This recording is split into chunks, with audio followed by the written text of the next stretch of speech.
The unique cinema of Japan is known for its slice-of-life, dynamic films.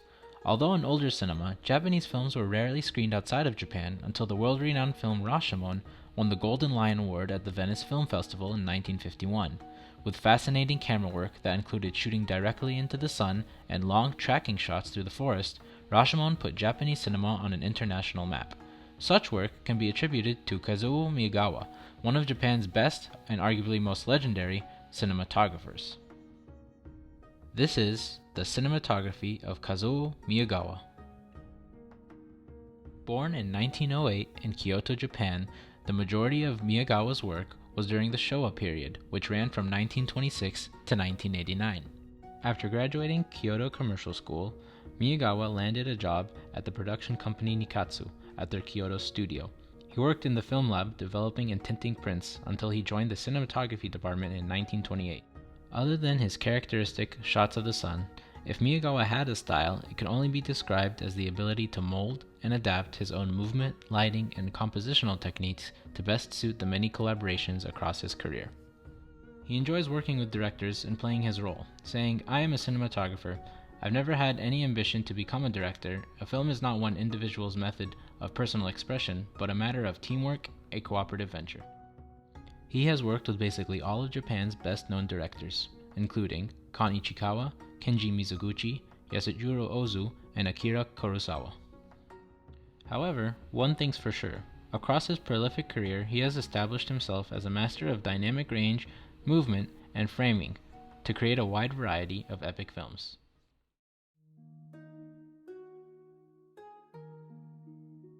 Very early in his life, Miyagawa got into the study of sumie, a Japanese artistic technique of ink painting, which informed his appreciation of the subtle tonal variations within black and white. One of the tenets of sumie that Miyagawa enjoys quoting states that there is an infinite variety of color in the range of gray. The sumie painter does not fill the entire surface of the paper, nor does he arrange his composition symmetrically. Instead, the sumie painter creates a subtle atmosphere with only black, white, and gray. Overall, the influence of sumie is reflected in every single one of his pieces. Working in the film lab taught me the basics, the fundamental part of making pictures. It was my training in ink painting that really taught me how to see. After studying cinematography at Nikatsu in 1926, Miyagawa was also particularly impressed by the high contrast lighting used in German expressionist films of the time. He admired the gloomy contrast between light and shadow achieved by German filmmakers, and admitted this also influenced the contrasty style of light in his own period and drama films. When it came to Rashomon, director Akira Kurosawa wanted more unusual effects which required a great deal of contrast between black and white, and not the usual halftones. Miyagawa was perfect for the job. His adaptability came in use in this film, as he used mirrors to redirect sunlight onto subjects that were otherwise hidden in the shadow. Happy with this effect, he avoided the harsh direct reflection of sunlight that came with foil. He even believed that using the mirror was the most successful lighting that he'd ever done. In his emphasis on contrast and clarity, Miyagawa stated that this was for the purpose of capturing the seriousness of the story, and that it would express the true nature of human beings. With highly contrasting images, rich colors, and sharp tones, Miyagawa uses his extraordinarily deep understanding of color and light to adapt his methods and create visually evocative films for any director. In Odd Obsession, Miyagawa emphasizes the contrast between black shadows and white light to illuminate the film's complex treatment of conflict within its characters.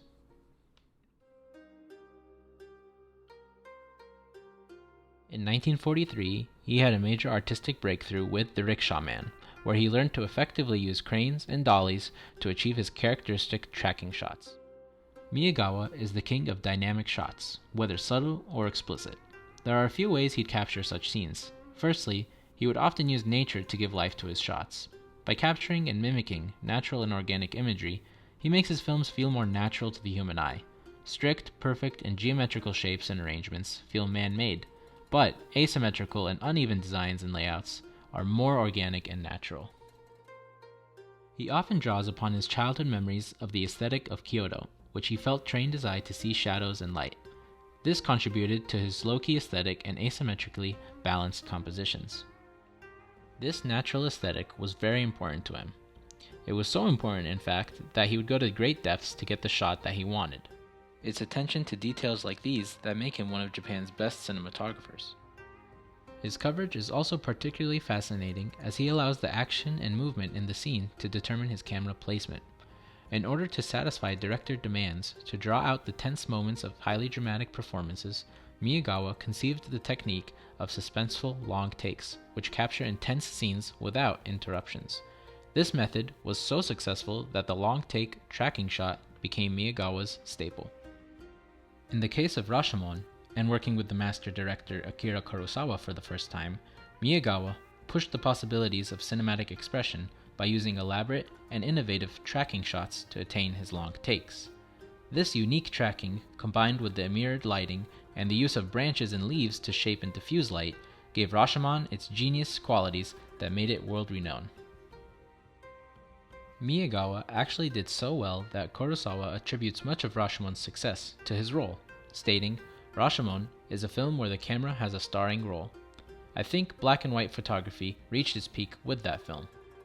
When you combine his skill for tracking with his eye for a lively scene, you get shots like this from Ugetsu, where we follow the characters through a naturally active scene.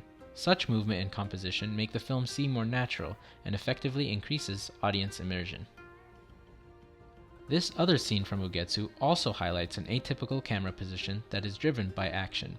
Miyagawa effectively creates a cinematic tension through his low, static, and distant placement of the camera that restricts our view and forces us to patiently wait for the boat to emerge and travel in front of the frame.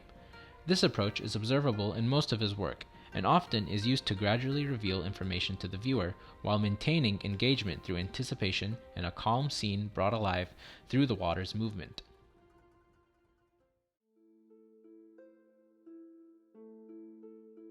Speaking of framing, Miyagawa was also well versed in a few types of shots that contributed to his storytelling prowess.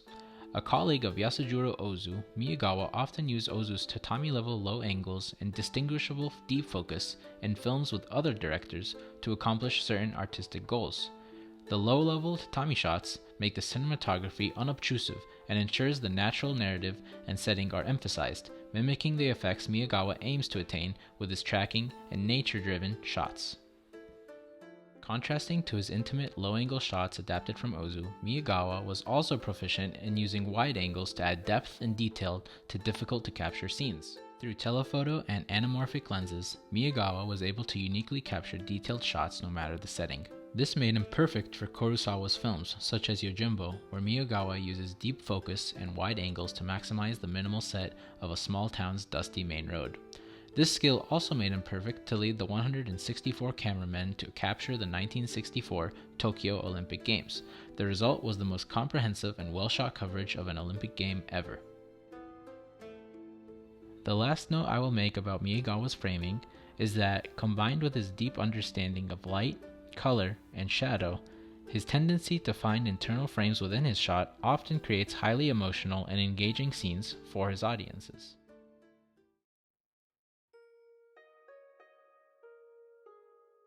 Throughout his whole career, Miyagawa reworked his own techniques to best articulate the director's intentions. He constantly continued to explore new technologies in order to make a diverse set of films. In one report from his longtime camera assistant, Misahiro Miyajima, Miyagawa was told that to accomplish a day-for-night shot, cameramen used gamma filters that are like beer bottles that are reddish-brown. And so, his practical solution to get the same effect was to shoot through the bottom of a broken bottle lined with soy sauce. But, by far his most innovative legacy on filmmaking was his creation of the bleach bypass, a process by which he gained greater control over contrast, saturation, and tonality by skipping the bleaching process in film development. He first used this new process for Kon Ichikawa's Her Brother, which allowed him to cast a silvery sheen over the color image and create a greenish-gray tone, which was appropriate for the turn-of-the-century atmosphere of the movie. In the film A Certain Killer, Miyagawa's muted colors and precise widescreen framing visually match the icy, calculated persona of Ichikawa's killer. Since this innovation, many notable filmmakers have been influenced to create similar-looking films, including Spielberg and Kaminsky's Saving Private Ryan and Roger Deakins' 1984.